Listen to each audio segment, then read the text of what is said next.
کہاں ہے آج سے 3.5 سال پہلے کا پاکستان؟ مثلا اس نے کرپشن کے خلاف نعرہ لگایا، اس نے احتساب کا نعرہ لگایا، اس نے انصاف کا نعرہ لگایا۔ آج ٹرانسپیرنسی انٹرنیشنل کی رپورٹ کے مطابق پاکستان کرپشن میں 8 درجہ ترقی کر چکا ہے۔ یعنی جب مشرف کی حکومت ختم ہو رہی تھی، پاکستان کرپشن انڈیکس میں 138 نمبر پر تھا۔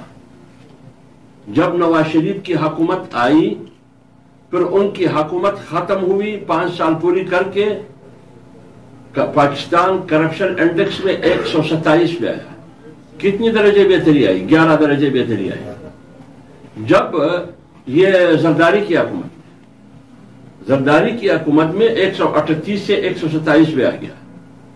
جب 2013 میں نواز شریف کی حکومت آئی، 18 میں رخصت ہو گئی، تو 127 سے کرپشن انڈیکس میں پاکستان 116 پہ آ گیا، 11 درجے بہتری آئی۔ اور جب فرشتوں کی حکومت آئی، یا فرشتوں کی کندھوں پر سوار ہو کے وہ حکومت آئی، اور جنگ جہاد بھی کیا تھا؟ کرپشن کے خلاف، احتساب کے نام پر، انصاف کے نام پر، ایک پاکستان 2 پاکستان نہیں۔ کیا ہوا؟ ٹرانسپیرنسی انٹرنیشنل کہہ رہی ہے کہ 116 سے 124 پہ چلا گیا۔ یعنی پاکستان کرپشن میں تو ترقی کر کے چلا گیا آگے، افغانستان سے بھی آگے چلا گیا۔ افغانستان معیشت میں آپ سے آگے ہے، بنگلہ دیش معیشت میں آپ سے بہتر ہے، انڈیا معیشت میں آپ سے بہتر ہے، نیپال، بھوٹان، سری لنکا معیشت میں آپ سے بہتر ہے، آپ کرپشن میں ان سے بہتر ہے۔ کہاں ہے؟ نیب تم استعمال کر رہے ہو اپوزیشن کے خلاف۔ کتنے اپوزیشن کی قائدین کو تم نے جیل میں ڈال دیا ہے، کتنے بیوروکریٹس کو جیل میں ڈال دیا۔ ایک روپیہ ثابت کر دے کہ تم نے کسی سے وصول کیا، بلکہ وہ سارے بری ہو گئے۔ آپ نے خواجہ سلمان اور خواجہ سعد رفیق کو گرفتار کیا، وہ دونوں بری ہو گئے۔ تم نے احد شیما اور فواد حسن فواد پہ الزام لگایا، وہ دونوں بری ہو گئے۔ تم نے رانا ثناء اللہ کے خلاف 50 کلو ہیروئن کا الزام لگایا، کہاں ہے وہ 50 کلو ہیروئن؟ یعنی پکڑ دکڑ کے علاوہ ریاست اپوزیشن کے خلاف استعمال کرنا، ادارے ملک کی اپوزیشن کے خلاف استعمال کرنا، عام کمزور غریب لوگوں کے خلاف استعمال کرنا، آپ نے پوری ریاست کو ڈبو دیا، بٹھا دیا آپ نے۔ بے شک آپ کی بات صحیح ہے، تم لوٹنے کے لیے نہیں آئے، تم ریاست ڈوبنے کے لیے آئے۔ اس لیے پی ڈی ایم کہہ رہی ہے کہ اس حکومت کا خاتمہ ضروری ہے۔ اور پی ڈی ایم نے 20 ستمبر کو جو اعلامیہ جاری کیا، 20 ستمبر کو، کہ مولانا فضل الرحمان صاحب پی ڈی ایم کے صدر ہوں گے اور باقی 10 جماعتیں ان کی قیادت میں اس حکومت کے خلاف برسر پیکار ہے۔ اور 4 فروری کو جب اسلام آباد میں سربراہ اجلاس ہوا پی ڈی ایم کا، اس میں اعلان کیا گیا کہ 26 مارچ کو ایک بار پھر اس حکومت کے خلاف لانگ مارچ ہوگا، اور یہ اسلام آباد کے رخ کریں گے 4 صوبوں سے، جس میں پی ایم ایل این بھی شامل ہوگی، پیپلز پارٹی بھی شامل ہوگی، سردار اختر جان مینگل کی پارٹی بھی شامل ہوگی، ڈاکٹر مالک بلوچ کی پارٹی بھی ہوگی، پشتونخوا ملی عوامی پارٹی محمود خان صاحب کی پارٹی بھی ہوگی، جمعیت علماء اسلام، یہ تمام 10 پارٹیاں، اے این پی عوامی نیشنل پارٹی، یہ سارے ہوں گی۔ انشاءاللہ العزیز ہماری کوشش ہے کہ قوم کو ہم اس منحوس حکومت سے نجات دلائیں۔ یہ ہے بنیادی صورتحال۔ حافظ صاحب، گزارش ہے آپ سے ایک سوال۔ پی ڈی ایم اپنی تاریخ میں اب تک کیا مقاصد حاصل کر چکا ہے یا کیا کامیابی حاصل کر چکا ہے؟ دیکھیے، پی ڈی ایم کی بنیادی مقصد یہ ہے کہ اس ملک میں حکومت نہیں ہے۔ کیا حکومت ہے اس ملک؟ یہ مقصد کم سے کم پی ڈی ایم حاصل کر گئی کہ جو نعرہ پی ڈی ایم نے، یعنی یہ اپوزیشن جماعتوں نے، جمعیت علماء اسلام نے لگایا کہ اس ملک میں حکومت نہیں ہے، خلا ہے، تو حکومت نہیں ہے۔ کہاں ہے حکومت؟ پہلے ہم کہتے تھے اکیلے، اس دعوے میں جمعیت علماء اسلام اکیلی تھی۔ آج 10 جماعتیں کہہ رہی ہیں کہ ناکام ہے حکومت، بلکہ 10 جماعتیں تو کیا 22 کروڑ عوام کہہ رہی ہے۔ آج پی ڈی ایم نظر آ رہی ہے لیکن حکومت کہیں بھی نظر نہیں آ رہی۔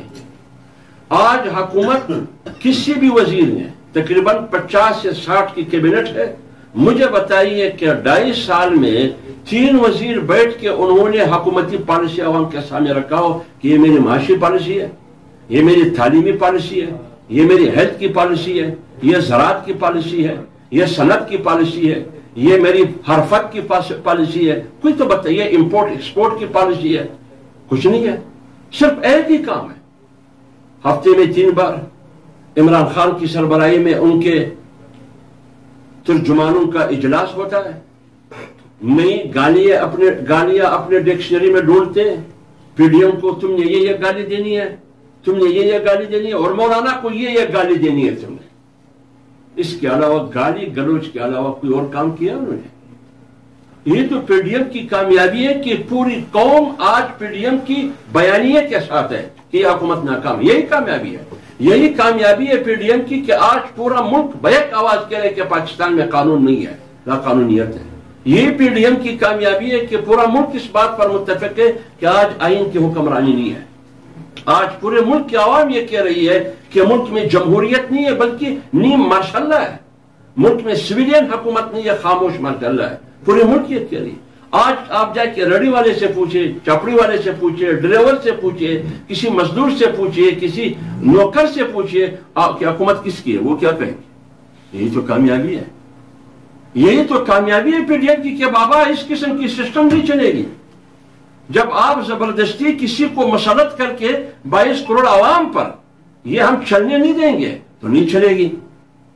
لہذا جن لوگوں نے بٹھایا ان کو بھی پتا ہے کہ نہیں چل رہا ہے. یہی ہماری کامیابی ہے. یہ غلطی نہیں کرنا چاہیے. یہ قوم کے لیے بھی دشمنی ہے اور ریاست کے ساتھ بھی دشمنی ہے.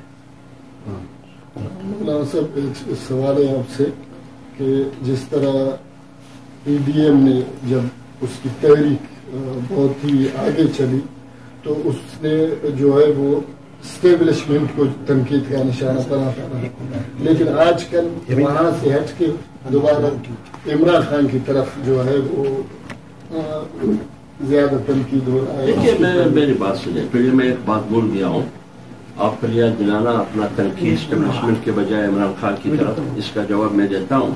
لیکن اس سے پہلے میں ایک بات بول گیا، وہ یہ کہ عوام کا اعتماد کا آپ اس سے اندازہ لگائیے کہ کل نہ پرسوں 2 صوبوں میں بائی الیکشن ہوا، ضمنی الیکشن ہوا. سانگڑ سندھ میں، ملیر کراچی میں، اور بلوچستان میں پشین میں.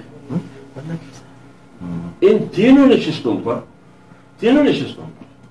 پی ڈی ایم نے، جمعیت علماء اسلام نے، پشین میں، بلوچستان میں پی ڈی ایم کی تمام جماعتوں کی حمایت اور سپورٹ سے، اور ادھر سانگڑ اور ملیر کراچی میں پیپلز پارٹی کے امیدوار، ایک ہی دن میں پی ڈی ایم نے حکومت کو ان کے 3 امیدواروں کو شکست دے کر ہیٹرک کر لی.